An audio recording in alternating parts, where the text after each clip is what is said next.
Sonnets on Heaven. You think that we do not shout and shake our fists at God when youth or bravery die, have colder blood a heart's less apt to ache than yours to rail. I know you do, yet why? You have what sorrow always longed to find, someone to blame, some enemy in chief. Anger's the anesthetic of the mind. It does men good, it fumes away their grief. We feel the stroke like you, so far our fate is equal. After that for us begin half-hopeless labours, learning not to hate, and then to want, and then perhaps to win a high, unearthly comfort, angel's food, that seems at first mockery to flesh and blood.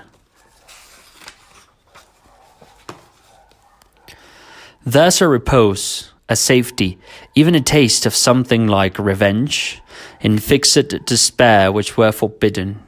We have to rise with haste and start to climb what seems a crazy stair. Our consolation, for we are consoled, so much of us I mean as may be left, after the dreadful process has unrolled, for one bereavement makes us more bereft. It asks for all we have to the last shred. Read Dante, who had known its best and worst. He was bereaved, and he was comforted. No one denies it, comforted. But first, down to the frozen center, up the vast mountain of pain, from world to world, he passed. Of this we're certain. No one who dared knock at heaven's door for earthly comfort found even a door, only smooth, endless rock, and save the echo of his cry, no sound. It's dangerous to listen. You'll begin to fancy that those echoes hope can play pitiful tricks are answers from within. Far better to run, grimly sane, away.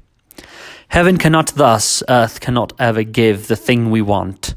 We ask what isn't there, and by our asking water and make live, that very part of love which must despair, and die, and go down cold into the earth before this talk of springtime and rebirth. Pitch your demands heaven high, and they'll be met. Ask for the morning star, and take thrown in your earthly love. Why? Yes, but how to set one's foot on the first rung, how to begin? The silence of one voice upon our ears beats like the waves. The coloured morning seems a lying brag. The face we loved appears fainter each night, or ghastlier in our dreams. That long way round which Dante trod was meant for mighty saints and mystics, not for me. So nature cries. Yet, if we once assent to nature's voice, we shall be like the bee that booms against the window pane for hours, thinking that way to reach the laden flowers. If we could speak to her, my doctor said, and told her, not that way, all in vain. You weary out your wings and bruise your head. Might she not answer, buzzing at the pain? Let queens and mystics and religious bees talk of such inconceivables as glass. The blunt lay worker flies at what she sees.